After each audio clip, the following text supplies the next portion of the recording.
going on, guys? I'm just going to wait for a few more people to jump on. Just going to have a little look back on the Six Nations over the weekend. Had a bit of time now to reflect on the games for all the teams. So give me your thoughts down below. Drop a few comments if you've got any, but I'll go through it all in just a moment. So bear with me.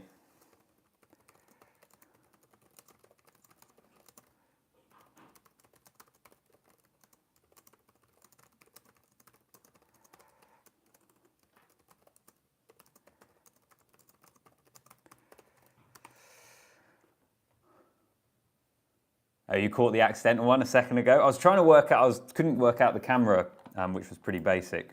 So that's why I stopped it and started again. We got there in the end, and no one saw apart from you. Well, you're about the only person anyway.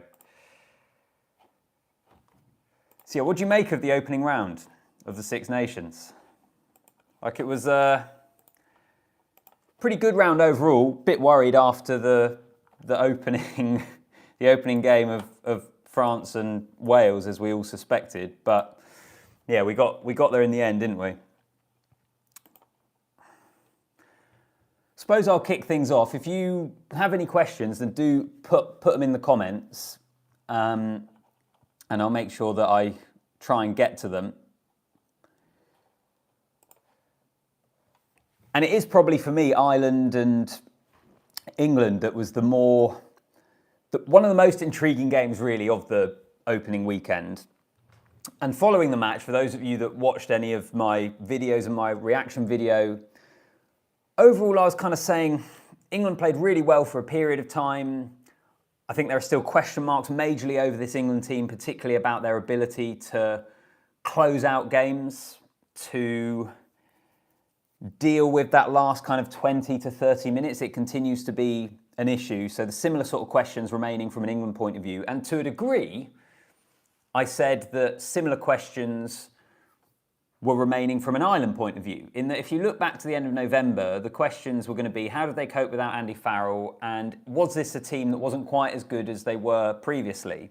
And at the time, I was kind of agreeing with that. I thought that Ireland were really impressive in the second half, but I don't think it answered every single question that we all have about them at the moment. But there was someone actually in one of the comments, I'm sorry, I can't remember who it was, so I can't credit them, but I think they're absolutely bang on in that a major difference, I think, from that Ireland performance at the weekend compared with what we saw in November was improvements at the line-out.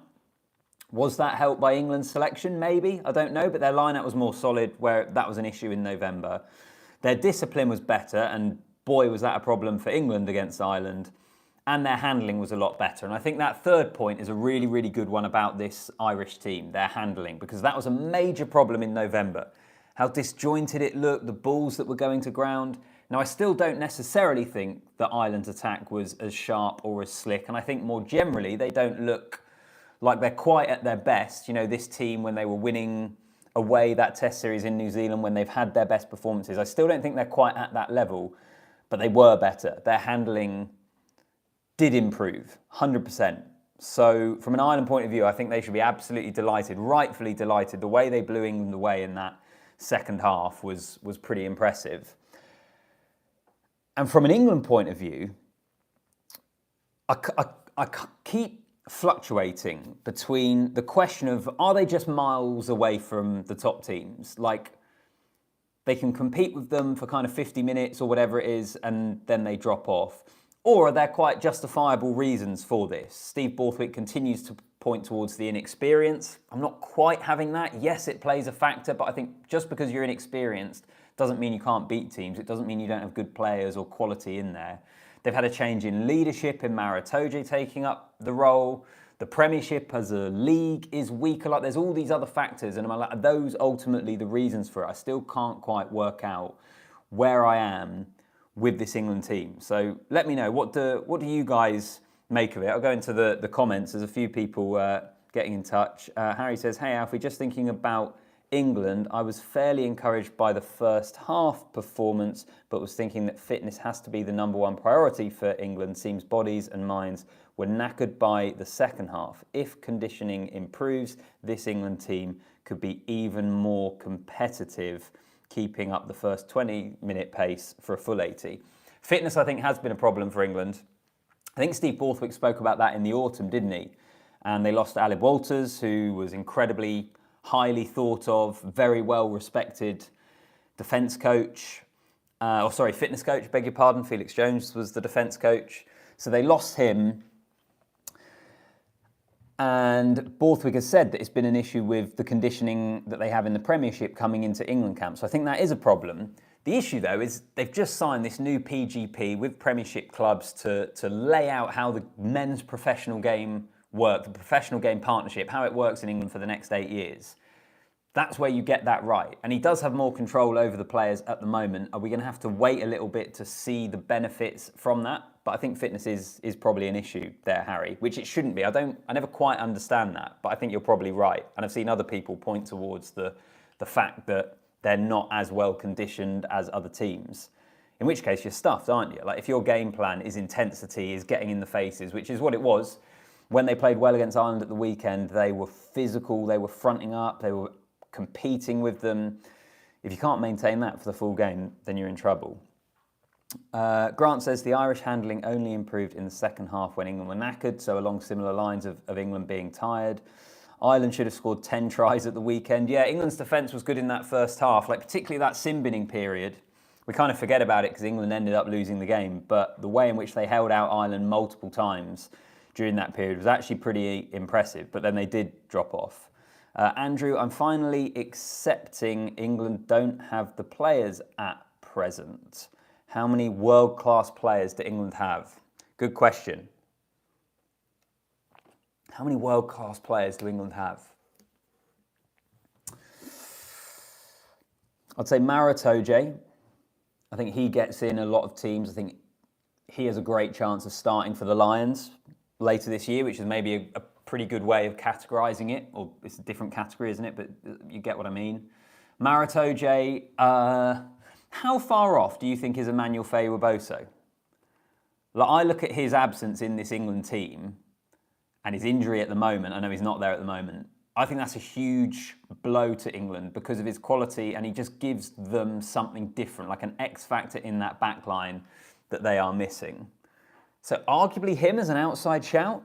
Might disagree with me there. Tom Curry, I would say, is a world-class back rower. His issue has been injuries.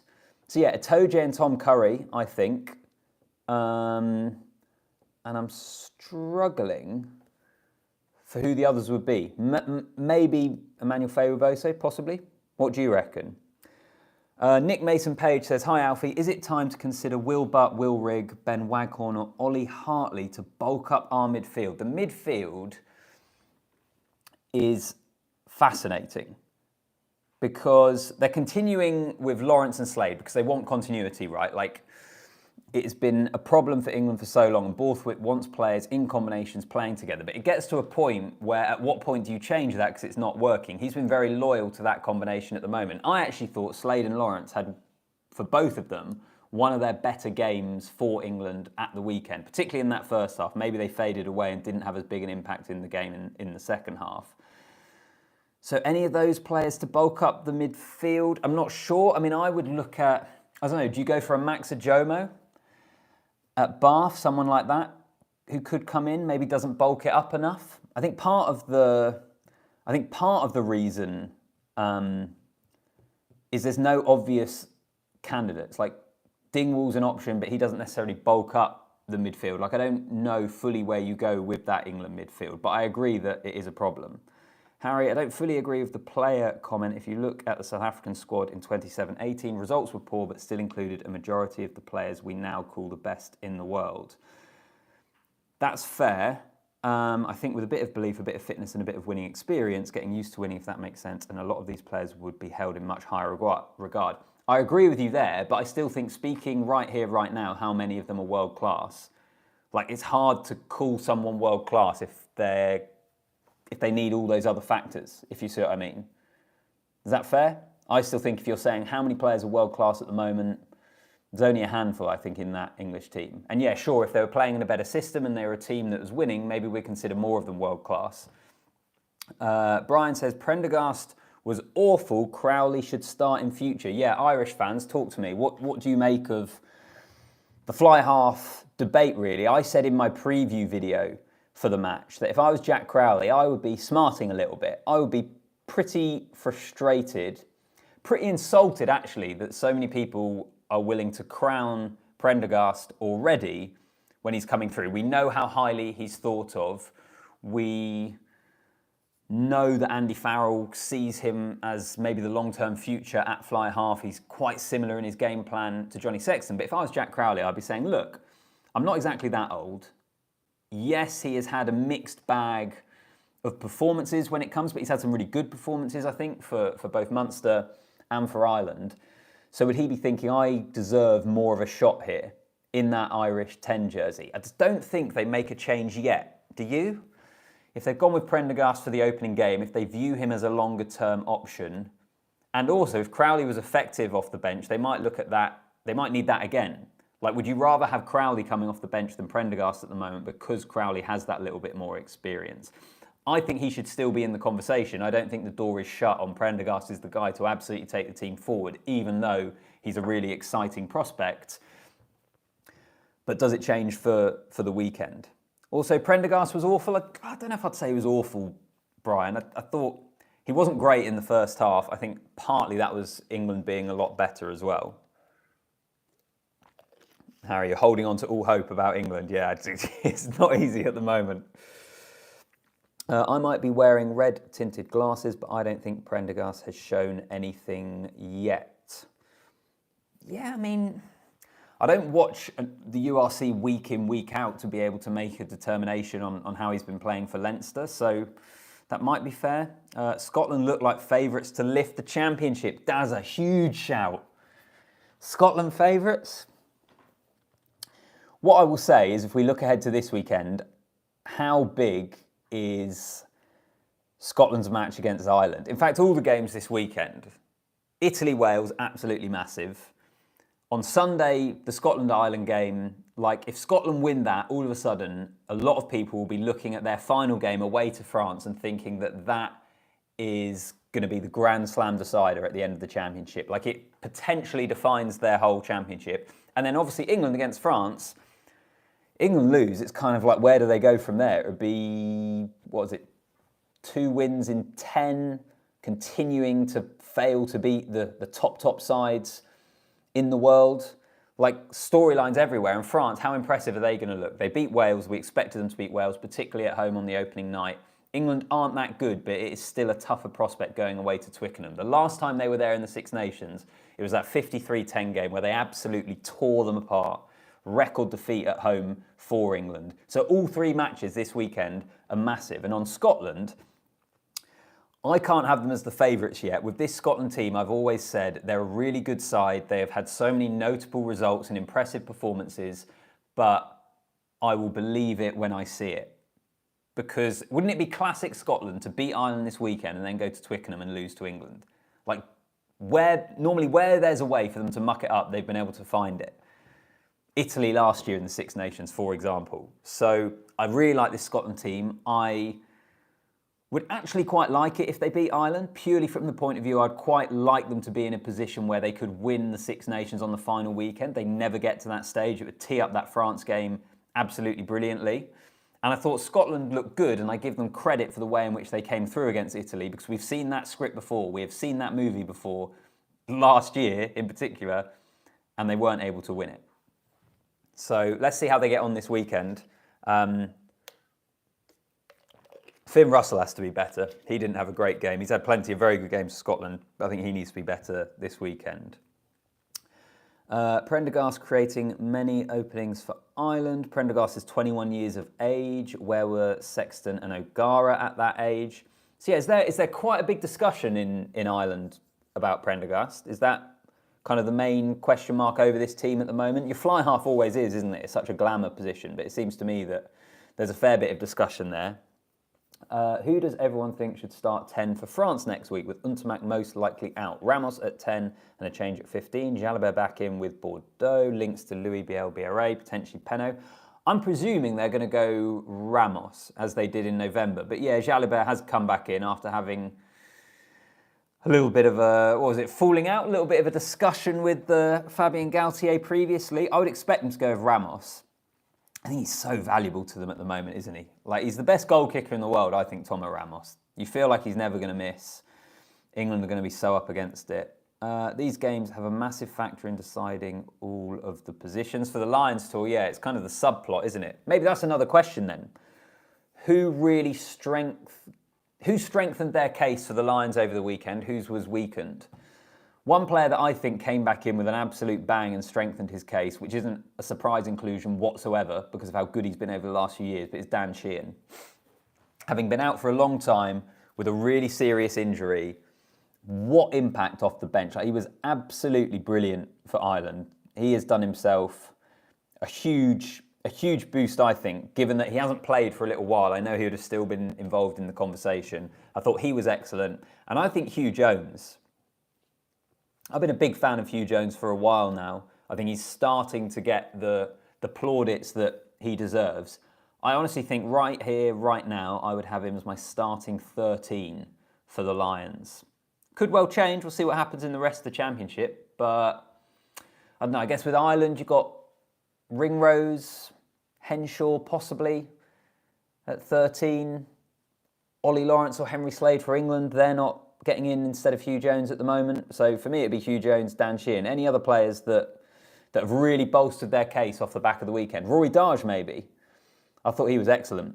I thought he was really good for Scotland, as he often has been. Prendergast has great potential, but he's still getting used to senior level rugby and makes mistakes. It's the only discussion happening in Irish media. Good. If Dan Sheehan stays fit, he could be the first name on the team sheet. In 5 years, Groh will be better than Cyril Bailly. Calling it now.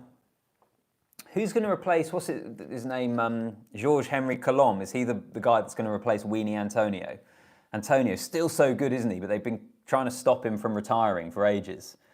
He's aging a little bit in that French front row. Still really good, but he's not going to be there forever. I'm interested to see whether Tom Jordan or Stafford McDowell start at 12 for Scotland next week. Yeah, Tom Jordan played really well. I didn't think Stafford McDowell did all that much wrong, really, but I guess it was probably other players that were shining in the team. I think what we saw actually from a Scotland point of view is the impact of Sione Tuipulotu not being there for Finn Russell. The suggestion I've seen, I was chatting to a Scottish journalist earlier today, is Finn Russell better with another playmaker outside of him? In which case that's where maybe a Tom Jordan comes in, possibly. Big selection though, isn't it, to get right? Dazza, hoping Ireland can beat Scotland at the weekend. It will be a tough game. Yeah, really tough game. More revealing, really, than Ireland's game against England, I think, because it's away from home, because it's going to be so defining for Scotland. Like, they have to come through that. They have so often, you felt like, given themselves a platform to kick on in the Six Nations and not been able to. I know there's only been one game. They haven't beaten this Ireland team for 10 years. Such a big game. I cannot wait for it on the weekend. What else we got? The big thing for Scotland, actually, that I had written down here was how pleased they will be with their defence. Like, they conceded the intercept try, Finn Russell intercept. Other than that, Italy didn't get that close to scoring, did they? So even though it was a game, and I was sat there in the early stages of the first half thinking, I honestly think Italy are going to do this. Like, we've seen this before where Scotland should have been out of sight, they weren't, and Italy are able to edge a win. But actually, how many opportunities to get loads of points and score tries did the Italians have? I thought they weren't quite as impressive as we've seen them previously, which is also kind of what we saw in November. And I thought Scotland's defence they'll be really pleased with that element of it, I think. I think they were pretty impressive. And from an Italy point of view, obviously playing Wales, should we talk about that? Wooden spoon decider, do we all think? Because I do think Italy were pretty disappointing. I think there is a huge game for them, and I could be totally wrong here, and it is going against kind of any sort of the general thoughts at the moment. I feel like Wales will get a win this Six Nations. And I know it's like, where's that win going to come from? But I just feel they might. I think they might beat Italy. I actually think they could have a good shot against England on the final weekend. I've seen too many England-Wales games to know that it is often very close. If England have, say, lost their first two, if if they then lose to Scotland in their third game, like there are scenarios in my mind where England go to Cardiff on the final weekend under a lot of pressure against a Wales team that need a result, that close the roof, that have the crowd all behind them. So I think Wales may well get a victory this Six Nations at some point. I know it seems like a long way off. It feels like a bit of a long shot at the moment. Anyone else agree, or is it Wales for the wooden spoon at the moment? Which I think is what most people are thinking. But yeah, I don't know. I wanted to see a bit more from the Italians at the weekend. They're a good team. They have some really good players in there. They can compete pretty hard at the breakdown. Yeah. Kieran O'Connor, close. Wales are woeful. Yeah, they are, Kieran. You're right. You're right. They are. Don't know. I just have a feeling. I'll close it off in just a minute. So any last questions, get in touch. Thanks for your reply. Random question. Are you doing a joint podcast with Tim from Egg Chasers from Twickenham over the Six Nations? Don't know. It's funny you should say that, Nick. I was messaging Tim today, seeing whether he was going to be at the France game. So possibly. I haven't done a joint thing with Tim for quite a while, but maybe. I'll wait and see. I will be at the France game though, so I'll be doing something off the back of that. There's so much rides on it, don't they? From an England point of view, like I desperately want England to get the job done. I want them to see out a game against a top team. Like it's not fun having to constantly be quite negative about the team, but you have to be honest about them at the moment, which is a side that I think the frustrating thing actually for England, if we want to compare them with Wales, you look at it and it's almost like, where's the light at the end of the tunnel? Because they don't have the player pool there. The regional game's not great. Like even if they beat Italy, you know that it's not all things fixed. Whereas with England, I look at it and I think they do have good players. Maybe they don't quite have the strength at the moment that there is a perception they have, or maybe they don't quite have the strength in the team at the moment that is necessary. But I still think they've got a bulk of a good squad there. They've put in some really good performances, but they just haven't put in a full 80-minute performance. And most frustratingly, and the thing that we speak about the most, they have been winning so many of these games and then giving up points. What was it, 10-5 at the weekend, and then they conceded 22 points in like 21 minutes or something in the second half, got blown away and the game was gone. And a couple of tries at the end make it look like a closer result. Yes, they get a losing bonus point, but that I think is the frustration for me with England at the moment. They are teasing that they could be a good team without fully being able to back it up. I hope we see that this weekend. Grant, if Wales beat England, will that save Gatland's job? I guess it's the question for Wales is, we know that if they get a couple of wins, it doesn't solve all the problems. Like it's a wider thing here. I think the question really is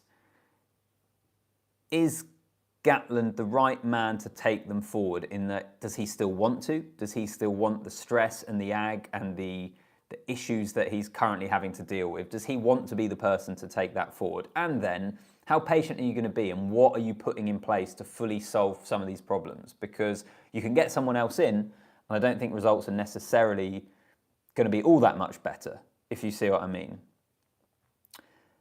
I still feel there's a chance that Gatland gets to the end of the Six Nations, or gets to, at some point in the not too distant future, and says, do you know what? I came back, probably shouldn't have in hindsight. Let's mutually part ways and you can move on with someone else. With a young, innovative coach, as you say in the comments. England needs to use a kicking game against France, definitely. Yeah, I think you're probably right. Strip it back, keep it simple, all that sort of thing.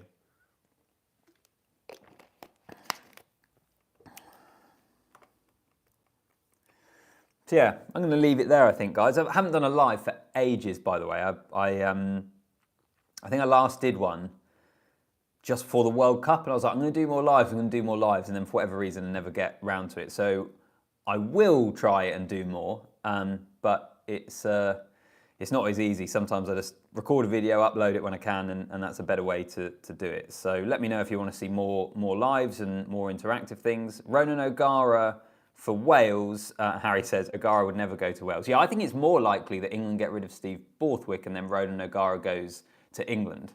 I don't think O'Gara goes to Wales. personally. Like, I think O'Gara is waiting for like England, Ireland, like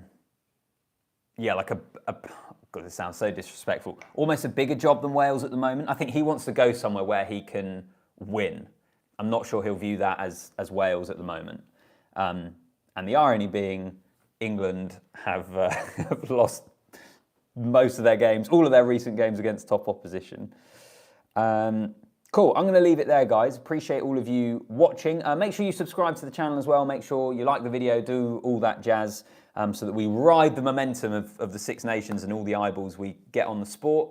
I'll have more videos coming your way later on this week. Team news reaction whenever we get that for the games at the weekend. I'll be at Twickenham for the France game as well, so I'll try and do something there. So appreciate all of you watching. The support on the channel is always really, really appreciated. Take it easy, have a great evening, and let me know your thoughts. See you in the next one.